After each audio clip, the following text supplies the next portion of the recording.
அன்பு நேயர்களுக்கு வணக்கம். மகாநதி சீரியலில் அடுத்து என்ன நடக்க போகுதுன்னு இன்றைக்கி ஷார்ட் ப்ரோமோவை பார்த்து ஷாக்கிங்காக இருக்குது. இதே விஷயந்தான் நாளையினதில் வந்துச்சு. இப்போ அடுத்து என்ன பண்ண போகிறாங்கன்னு தெரியல. இப்போ பார்த்தீங்கன்னா குமரன் பார்த்த புத்திசாலியாக இருந்திருந்தா வேறுமணி ரெக்கார்டை பண்ணிட்டு வந்திருக்கலாமா. கூறுகட்ட குப்பைங்கிறது சரியாக இருக்குது.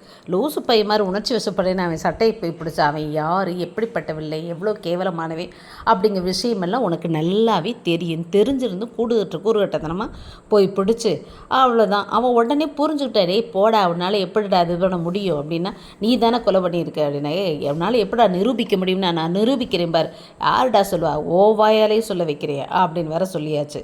கரெக்டாக விஷயத்தையே சொல்லியாச்சு. அவன்ட்டே சொன்ன உடனே அந்த ஆள் முழிச்சுக்கிட்டான். அவன் சும்மாவே எவ்வளோ பெரிய கேடுகிட்ட வில்லன். அப்படி இருக்கையில் இவர் அப்படியே ஒரு வழியில் எங்கிட்ட டக்குன்னு போயிருக்கணும், அல்லது உடனே அந்த வீடியோவை சென்ட் பண்ணியிருக்கணும். எடுத்த வீடியோவை இப்போ விஜய்க்கோ அல்லது காவேரிக்கோ சென்ட் பண்ணாமல் அதை இங்கே வச்சுக்கிட்டு, மா காவேரி அப்படின்னு ஃபோனை பண்ணியிருந்தா மாமாவுக்கு ஃபோன் பண்ணுறாரு அப்படின்னு அது வேறு எடுக்குது.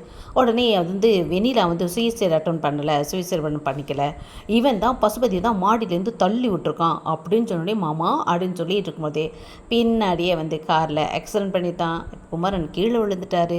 ஃபோனு கீழே விழுகுது. ஃபோனை அவர் எடுத்துடுவார். ஆனால் குமரனுக்கு என்ன ஆக போகுது?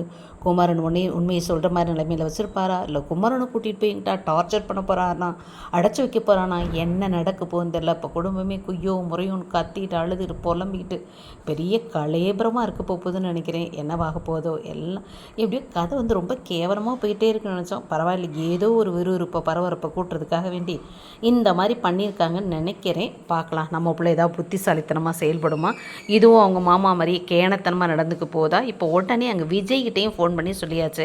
அப்போ விஜய் என்ன பண்ணுவார், அவன் எங்கே பண்ணான், மொட்டை மாடியில் அப்படிங்கிறப்ப அங்கிட்ட எங்கிட்ட சிசிடிவி கேமரா இருந்து, ஏன்னா இப்போ டெக்னாலஜி வச்சு மட்டும்தான் அவங்களாம் தப்பிக்க முடியும், இல்லைன்னா ஒன்றுமே பண்ண முடியாது.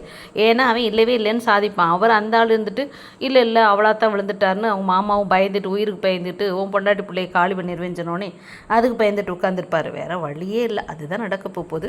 கதை எப்படி கொண்டு போகிறாங்க இனிமேல் நாள் கொஞ்சம் நல்லா போகுமா, திரும்பவும் தேவையில்லாத சமயத்தில் ரொமான்ஸ் தேவைப்படுறப்ப ரொம்ப நாள் எதிர்பார்த்தோம். அப்போல்லாம் 2 பேரும் முறைச்சிக்கிட்டு அலைஞ்சாங்க. இப்போ ரொம்ப ஒரு மாதிரி இக்கட்டான சூழ்நிலையில் இதெல்லாம் வச்சுக்கிட்டு இருக்காங்க. பார்ப்போம் அடுத்து என்ன பண்ண போகிறாங்க, எப்படி கதையை கொண்டு போகிறாங்கன்னு. தேங்க்யூ.